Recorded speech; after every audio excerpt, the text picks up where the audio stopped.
Hey guys, welcome back to Let's Play Super Smash Bros. For the Wii U. In the last episode, we went and completely did the complete versions of Classic Mode and All-Star Mode. Today's episode is going to be start of a series of videos where we're going to be going through every single event mode in solo at least. We're going to be looking at co-op too, but we're going to be looking at solo first. The first one here, right here, is Fire-type Frenzy. Essentially, we have to defeat all the Pokemon-esque fighters in Smash Brothers with Charizard, and if I remember correctly, there's a bunch of Pokeballs that fall down too, and you can use them as items. Charizard, I have not used. You kind of changed him up a little bit, not like super much, but they changed him up a bit because Charizard used to be quote-unquote 3 characters in Brawl. He used to be part of the Pokemon Trainer's Pokemon Arsenal. Pokemon Trainer had Squirtle, Ivysaur, and Charizard. But I'm guessing, since everybody has used Charizard instead of the other two, that they just decided to make Charizard his own character. So, Charizard is essentially a heavyweight character, which, honestly, I felt like, in my opinion, they needed more heavyweights, so this was kind of appropriate to make one of the Pokemon representatives a heavyweight. Charizard is very strong. His one thing I need to mention is his Flare Blitz, which I do believe is side B. It actually recoils damage like it actually does in Pokemon games, so be careful of that when you do that. So we cleared that on normal. I'm going to be attempting every single event on normal at least. So, like I said before, this is going to be really hard because we have to. There's a lot of events in this game. Each one of these events, the requirement for the quote-unquote hidden pass is practically just unlock a certain character. Since we unlocked all the characters, we're going to be unlocking all the events. This one, if I remember correctly, this is a Pikmin-based one. Yeah, you have to fight big Bowser as little Olimar. So it kind of pits you in a Pikmin-like-esque situation. Olimar, honestly, according to my friend, Geratino, I'm going to give him a plug here. My friend Geratino actually told me that Olimar, he felt, got nerfed in this game. Mainly because I think it's mostly because Olimar can only pick up, I think, 3 Pikmin at one time. If you push B, you'll be able to, pick out a Pikmin out of the ground. They changed Olimar's recovery in this game, based on how many Pikmin he's got. If he's got more Pikmin, he becomes a little bit heavier, so he won't be able to recover as well. But he recovers by the Pikmin flying, as you guys can see on this video here. But our task is simply to defeat Bowser. This is actually one of the first times I've ever actually really played this stage, and honestly don't like this stage too much because of that stupid crab that comes around and starts smacking you around. It's really dumb. It gets annoying really fast. But we actually beat that event, and that kind of ends there. So we come over here, and this says that elusive 9.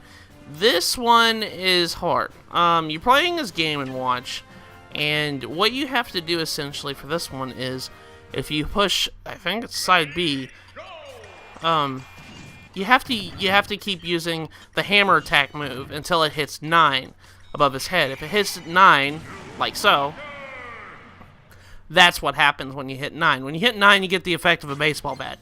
And that's the only way to do it. I actually beat it on hard, if I remember correctly. Yeah, I beat it on hard. It's not that difficult. You get an extra prize if you have a certain... It actually tells you, yeah, you win prizes if you fulfill certain requirements, and I did for that one. Below the belts. This one, if I remember correctly, you're fighting a Little Mac, but you're playing as Mario, because in Punch-Out, Mario was the referee. And I guess this was kind of the scenario, is you have to protect the Little Mac. You have to protect Little Mac because I guess the boxing match is over, and the ref has to step in and protect the contender. So now I'm playing as Mario, and I have to defeat this other Little Mac in order to essentially get him off the screen before he knocks out the other Little Mac. He's going to essentially just go after Little Mac. He doesn't really care about you. He's going to go after Little Mac. So I kind of like this one because it kind of pays homage to Punch-Out because, well, Mario was the referee in Punch-Out. So I thought that was kind of funny that they actually put that in. And that kind of was really kind of a good little homage to Punch-Out. But we unlocked another path right here. And we got another trophy. We got yellow Pikmin. You actually get a lot of trophies based on if you unlock a certain path. This one, All-Star Battle Melee. Take on all the fighters who have been in the roster since Super Smash Bros. Melee.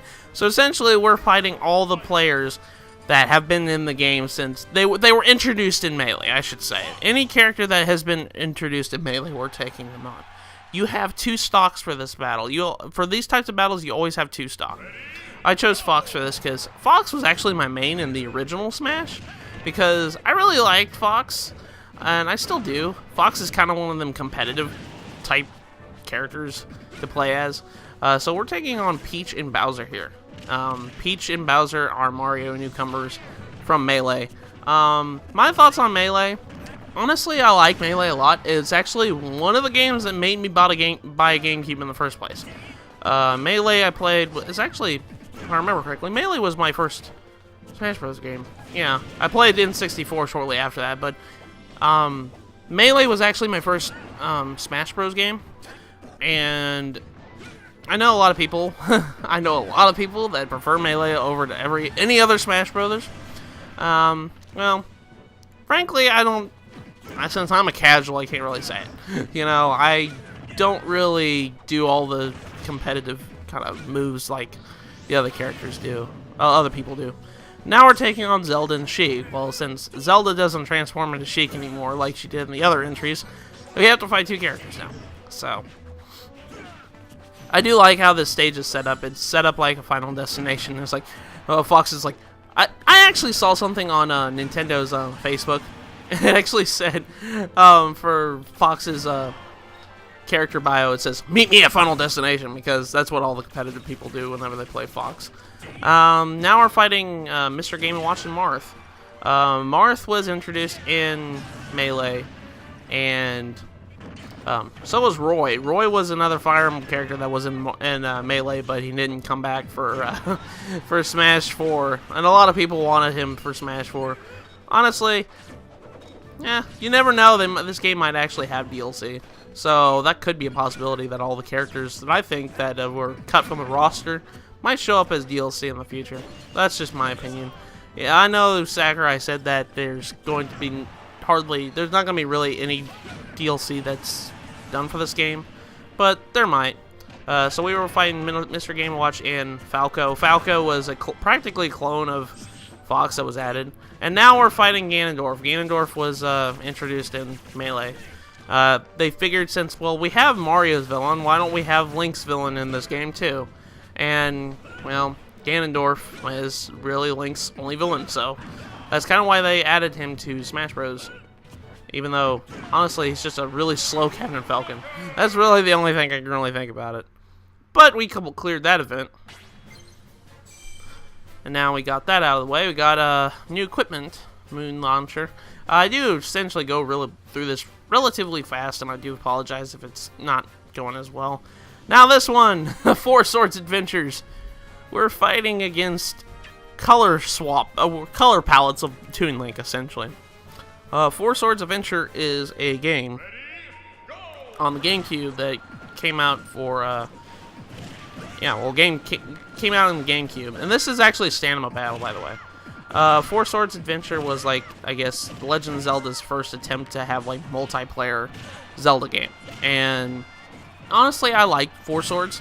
4 Swords was the first one was on the GBA, and I played that with a couple friends, and it was a grand old time going through dungeons with friends. I love that. That was really fun. The 4 Swords Saga is actually kind of one of my favorites in the Zelda series. I like Minish Cap. I like 4 Swords. I can't really think of anything else. I think 4 Swords Adventure is the only other one that's like that. But yeah, that's the 4 Swords Adventure event match. And for doing that, we got equipment. We got Steel Sword. And for unlocking this path, we got Sword Kirby Trophy. And now we got another event here. Like I said, this is going to be multiple episodes because this was like 4 hours worth of recording. Now we're going to be doing, it says, playing tricks. We're playing as Ness, and we're fighting against 2 villagers. And if I remember correctly, what we have to do is we have to get them stuck on the ground and then home run bat them, if I remember correctly. I think that's... I just saw what it said, but this is kind of one of those of events that are kind of weird. You have a weird requirement to finish. So, like, I get that one stuck on the ground. I'm supposed to hit it with a baseball bat. Ness has a baseball bat as a weapon. So, I haven't played Earthbound. I really want to play Earthbound. Everybody loves Earthbound. So, I'm going to go ahead and try to get actually both these guys here in the same little clump right here, as you guys can see. And I throw it down here, get them all stuck. No, I don't get them all stuck. No, we don't have to hit them with a baseball bat. We just have to get them both stuck at the same time. That's how you end it. And for doing that, we unlocked a new stage called Smashville. So we have a new stage. Well, it's not really new. It's actually returned from Brawl. Brawl is actually that stage came from Brawl, I should say. But after clearing that event, we unlocked 2 more on this grid. On this grand old grid. King of the Yoshis. Now we're fighting, essentially, it's practically the same as the 4-sword adventure match. We're fighting color palettes of Yoshi. We're playing as original Yoshi. And holy crap, there's 8 of them. So this is an 8-player smash. And we have to fight against all the colors of the rainbows of the Yoshis. This kind of reminds me a lot of Yoshi's story. Little tidbit for anybody who is interested. Yoshi's Story is one of my first video games I've ever played in my life, and honestly, it's one of my favorite games I've ever played. So, honestly, I like this because it's just reminding me of my childhood. Because Yoshi's Story, you got to play as practically all the different colors of Yoshis. I like playing them. I like playing as the blue one, because blue is my favorite color. Like playing as the blue Yoshi. But Yoshi's actually a pretty big powerhouse. The only little difference as him as a fighter that I don't like is he doesn't really have... I mean, he has a great jump. Don't get me wrong. They kind of had to for his recovery. Yoshi doesn't have a recovery. His double jump is practically his recovery. It's a flutter jump where he goes... That's kind of the worst impression of a Yoshi flutter jump I've ever done in my life. But that's pretty much Yoshi in a nutshell. And I was taunting right there, because I like playing as Yoshi. But, anyways, after clearing that, we got another equipment, and we got a coin prize. We got 500 gold. So now, from the looks of it, we got Wind Lightning Strikes. So now, I think, if I remember correctly, we have to practically grab the lightning items and take out the enemies quickly. So we have to play as Pikachu for this one, obviously. So... Oh, that's right. They're all big Pikachus. If anybody knows about Pikachu as a character when it comes to Smash playing, people like to spam the Thunder move, which is the down B move, because it's a gigantic lightning bolt that comes down to the sky and just zaps everybody. Honestly, I think that's probably the most annoying thing anybody could ever do whenever they play Pikachu. I try to at least, you know, not do thunder all the time. So the main objective here is to grab the lightning bolt, which makes all the big Pikachus little. So it'll be a lot easier to knock them off the stage. That's pretty much the whole gist of this whole entire event. Is we have to practically make the Pikachus our size, and then knock them off before they knock me off 2 times because I have 2 stock. But there we go. We have cleared out that one. And we unlocked a new stage. It's Pokemon Stadium 2. This one came from... I do believe it came from Brawl. I don't know if it came from Melee. I don't know if it did or not. I think it just came from Brawl, if I remember correctly. Because I think Pokemon Stadium came from Melee. Yeah, I was right. It came from Brawl. I'm sorry. I kind of had to think there. And we had unlocked a hidden path, and for that we got a Crazy Orders pass. I did this before the whole Crazy Orders thing that we showed off earlier, so that's why I had a lot of passes. Oh yeah, Luigi time. Pretty much we have to clear this out with Luigi. We have to clear this stage out with Luigi. Now, Luigi is practically the same as Mario, minus a lot of other moves. Luigi actually has a different side B than Mario does. Mario has a cape. Luigi has the green missile. And another thing that he does is his recovery has the effect of a baseball bat if you get close to it. It's kind of like Jigglypuff's rest, if you really want to think of it. If you get close enough and you pull up B right at the time, you'll have the effect of a baseball bat, knocking him off completely off the screen. And one thing I like about Luigi is his smash attack. Oh yeah, you have to practically beat Wario before Mario comes, and I think the reward for this one is you have to beat him before Mario even gets on the screen.